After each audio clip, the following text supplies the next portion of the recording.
ಎಲ್ಲರಿಗೆ ಕ್ರಾಂತಿಕಾರಿ J B M ಇವತ್ತು ಮಾಧ್ಯಮದ ಮೂಲಕ ತಿಳಿಸಿದೇನಪ್ಪ ಅಂದ್ರೆ ಬಿಜಾಪುರ ಜಿಲ್ಲೆಯಲ್ಲಿ सोमू रणदेवी का ये आरोप है ಮಳೆಯಾಗಿದ್ದಂತೂ ಬಹಳ ಸಂತೋಷ ಇಡೀ ರಾಜ್ಯಕ್ಕೆ बचपन गुजर गया है 20 से 25 से 30 साल हो गए हैं रामनगर विजयपुर शहर सुधर नहीं गया है बहुत सारे गलियां बारिश से मीनाक्षी चौक मगर आप आरोप ये कर रहे हैं बिल्कुल ही सही आरोप है इसलिए मनिಗಳಲ್ಲಿ ನೀರು ठीक से साफ सुथरा है ना गटर साफ सुथरा है और ना यहाँ पर जो अधिकारी आए हैं ईमानदारी से अपनी कर्तव्य निभाते हैं बिल्कुल ही नहीं है सबके सब लापरवाही है कॉन्ट्रैक्ट से लेकर यानी के सब प्रशासन लेकर महानगर पालिका के प्रशासन लेकर सब लापरवाही पर जुड़े हुए हैं इसलिए ये लापरवाही से आज विजयपुर शहर बारिश में डूब रहा है इसलिए इनकी लापरवाही की वजह से जहाँ पर ड्रेनेज गटर होता है वहाँ पर पाइपलाइन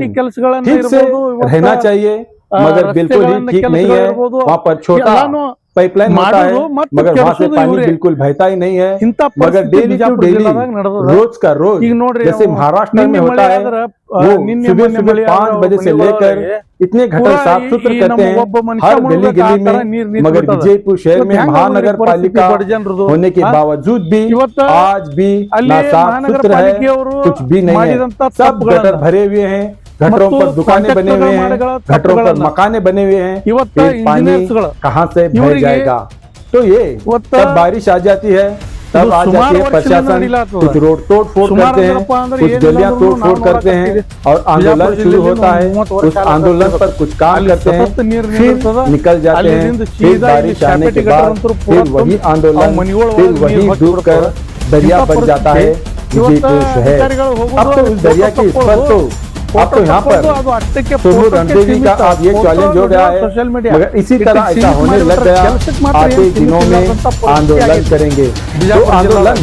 अब तो आंदोलन तो शुरू हो गया है मगर अधिकारी अब तक न बदल गए न सुधर गए और ना सुधर जाएंगे ना कोई नेता सुधर गया है ना अधिकारी सुधर गए हैं ना कोई भी कुछ भी आज विजयपुर शहर में ऐसा कोई भी नहीं है जो सुधर गया है वो दिख पाता है कुछ भी नहीं है मगर सिर्फ लापरवाही है यहाँ पर लापरवाही पर आज लोग यही सोच रहे हैं ताकि कब विजयपुर शहर सुधरेगा अब कितने साल चले जा रहे हैं अब तो 30 साल के हो गए हैं मगर आज तक 30 साल में सुधर नहीं गया है तो आते दिनों में ऐतिहासिक विजयपुर शहर कैसे सुधर पाएगा अब तो ये सीओडी या तो लोकायुक्त या तो किसी को सौंप देना चाहिए ताकि ड्रेनेज गटर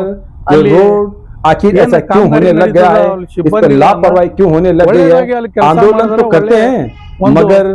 ये मुद्दा बिल्कुल नहीं उठाते ताकि ये इम्पोर्टेंट अधिकारियों को सोचना चाहिए ताकि दूध का दूध पानी का पानी हो जाता है मगर ये नहीं सोचते आंदोलन करने वाले सिर्फ यही मेंबर के विरोध अधिकारियों के विरोध राजनीति लोगों के विरोध आपके पास भी वही पावर है जो आप भी लोकायुक्त सीओडी सीआरडी ऐसे बहुत सारे हैं इन अधिकारियों पर भी आपको केस करने का पावर है सिर्फ वोटिंग पावर ही उतना ही नहीं है आप केस भी कर सकते हैं और इनको जहाँ पर आपके घर में पानी आ गया है इनके पिछवाड़े में भी आप पानी ला सकते हैं वो जनता में पावर है मगर वो नहीं करते सिर्फ आंदोलन करते हैं कोई भी आकर आश्वासन दे जाता है शांत हो जाते हैं फिर जब पानी भर जाता है तभी आंदोलन होता है ये बीजापुर की रीत और रिवाज बन गई है अब इस पर अब अन्ना भाव साठे के संस्था पर आप उन्होंने आंदोलन करने की चेतावनी भी दी है आइए देखेंगे एक रिपोर्ट में ಎಲ್ಲರಿಗೆ ಕ್ರಾಂತಿಕಾರಿ ಜೆ ಬಿ ಎಂ ಇವತ್ತು ಮಾಧ್ಯಮದ ಮೂಲಕ ತಿಳಿಸೋದೇನಪ್ಪ ಅಂದ್ರೆ ಬಿಜಾಪುರ ಜಿಲ್ಲೆಯಲ್ಲಿ ಇವತ್ತು ಮಳೆಯಾಗಿದ್ದಂತರೂ ಬಹಳ ಸಂತೋಷ ಇಡೀ ರಾಜ್ಯಕ್ಕೆ ಸಂತೋಷದ ಸುದ್ದಿದು ಇವತ್ತು ರಾಮನಗರ ಹಾಗೂ ಸಿಕ್ಯಾಪ್ ಕಾಲನಿ ಮೀನಾಕ್ಷಿ ಚೌಕ್ ಮತ್ತು ನೌಬಾಗ್ ಇವು ಕೆಲವೊಂದು ಏರಿಯಾಗಳದಾವು ಇವತ್ತು ಮನಿಗಳಲ್ಲಿ ನೀರು ಇವತ್ತು ಹೆಂಗಪ್ಪ ಅಂದ್ರೆ ಅವರು ಎಲ್ಲರೇ ಒಂದು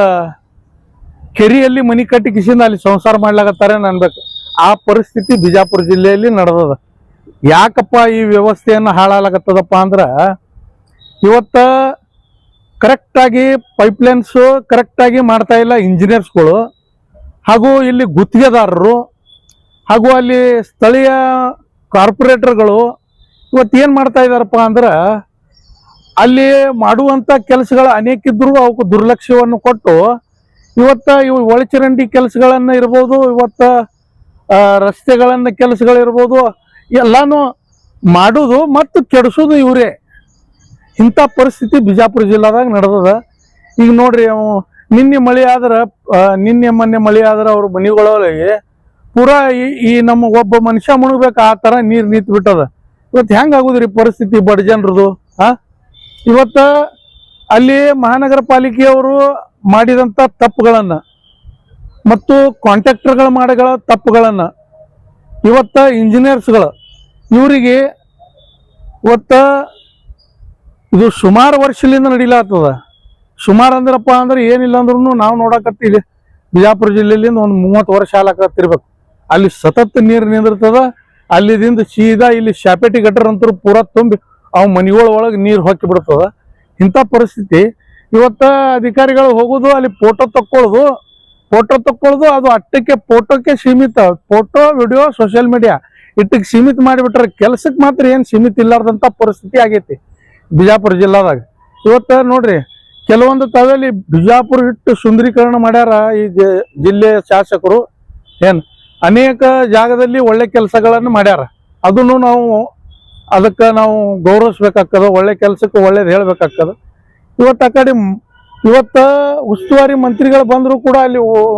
ಅವತ್ತು ಕೆಲಸಗಳನ್ನು ಅಲ್ಲಿ ಹಾಗೆ ನಡೆದು ಬಿಟ್ಟಾವು, ಏನೂ ಕೆಲಸ ಇಲ್ಲ. ಇವತ್ತು ನಾವು ಅವ್ರ ಪರ ಇವ್ರ ಪರ ಹೇಳೋದಕ್ಕಿಂತ ನಾವು ಹೋರಾಟಗಾರರು. ಇವತ್ತು ಯಾರ ಪರನೂ ಇಲ್ಲ, ಯಾರ ಪರವಾಗಿ ಇಲ್ಲ, ಯಾರ ವಿರೋಧವೂ ಇಲ್ಲ. ಇವತ್ತು ಏನದ, ಸಾಮಾನ್ಯ ಜನರಿಗೆ ಒಂದು ಒಳ್ಳೆ ಕೆಲಸ ಆಗಬೇಕು. ಆ ಕೆಲಸಕ್ಕೆ ತಾವೆಲ್ಲರೂ ದಯಮಾಡಿ ಅಲ್ಲಿ ಇರುವಂಥ ಅಧಿಕಾರಿಗಳನ್ನು ಹಾಗೂ ಗುತ್ತಿಗೆದಾರಗಳನ್ನು ಹಾಗೂ ಅಲ್ಲಿ ಏನು ಕಾಮಗಾರಿ ನಡೀತದ ಅಲ್ಲಿ ಸಿಬ್ಬಂದಿಗಳನ್ನು ಒಳ್ಳೆಯದಾಗಿ ಅಲ್ಲಿ ಕೆಲಸ ಮಾಡಿದ್ರೆ ಒಳ್ಳೆ ಅಲ್ಲಿ ಇರುವಂಥ ಒಂದು ಪರಿಸರ ಒಳ್ಳೇದಾಗ್ತದ ಅಂತ ಹೇಳಿ ನಾನು ಹೇಳಕ್ಕೆ ಬಯಸ್ತೀನಿ. ಯಾಕಪ್ಪ ಅಂದ್ರೆ ಇವತ್ತು ನೀರಾಗ ಮನೆಗಳು ತೊಯ್ದು ಮನ್ಯಾನ ಎಲ್ಲ ಹಾಳಾಗುವಂಥ ಪರಿಸ್ಥಿತಿ ಇಲ್ಲಿ ಬಿಜಾಪುರದಾಗ ಆಗ್ತದಪ್ಪ ಅಂದ್ರೆ ಇದು ನಮ್ಮ ಮಾನ್ಯ ಜಿಲ್ಲಾಧಿಕಾರಿಗಳಿಗೆ ನಾಚಿಗಡಿ ಸಂಗತಿಯನ್ನು ಹಾಕುವಂಥ ಪರಿಸ್ಥಿತಿ ಬರ್ತದೆ. ಯಾಕಪ್ಪ ಅಂದ್ರೆ ಇವತ್ತು ಮಾನ್ಯ ಜಿಲ್ಲಾಧಿಕಾರಿಗಳು ಹೊಸದಾಗಿ ಬಂದಾರ, ಅವ್ರಿಗೂ ಕೂಡ ಇವೆಲ್ಲ ಗಮನ ಬರಬೇಕಪ್ಪ ಅಂದ್ರೆ 2-3 ತಿಂಗಳರೇ ಹೋಗ್ತದ. ಆದ್ರೂ ಮಾನ್ಯ ಜಿಲ್ಲಾಧಿಕಾರಿಗಳು ಅಲ್ಲಿ ಇವತ್ತು ಮಹಾನಗರ ಪಾಲಿಕೆ ಆಯುಕ್ತರಾಗಲಿ ಇವತ್ತು ತಕ್ಷಣವೇ ಅದರ ಮೇಲೆ ನಿಗಾ ವಹಿಸಿ ಆ ಕಾಮಗಾರಿಯನ್ನು ಒಳ್ಳೆತನದಿಂದ ಕೆಲಸ ಮಾಡುವಂಥವ್ರಿಗೂ ಕೊಟ್ಟು ಆ ಕೆಲಸಗಳನ್ನು ಒಳ್ಳೆ ರೀತಿಯಲ್ಲಿ ನಡಿಬೇಕಂತ ಹೇಳಿ ನಾವು ಇವತ್ತು ಹೇಳ್ತೀವಿ. ಇಲ್ಲಪ್ಪ ಅಂದ್ರೆ ಮುಂದಿನ ದಿನಮಾನದಾಗ ಉಗ್ರವಾದ ಹೋರಾಟವನ್ನು ಮಾಡ್ತೀವಿ ಅಂತ ಹೇಳಿ ನಾನು 2 ಮಾತು ಹೇಳ್ತೀನಿ. ಸತ್ಯ ಶೋಧಕ ಡಾಕ್ಟರ್ ಅಣ್ಣಾಭಾऊ ಸಾಠೆ ಸಂಘಟನಾ ಸಮಿತಿಯ ಸಂಸ್ಥಾಪಕ ಅಧ್ಯಕ್ಷ ಸೋಮು ರಣದೇವಿ.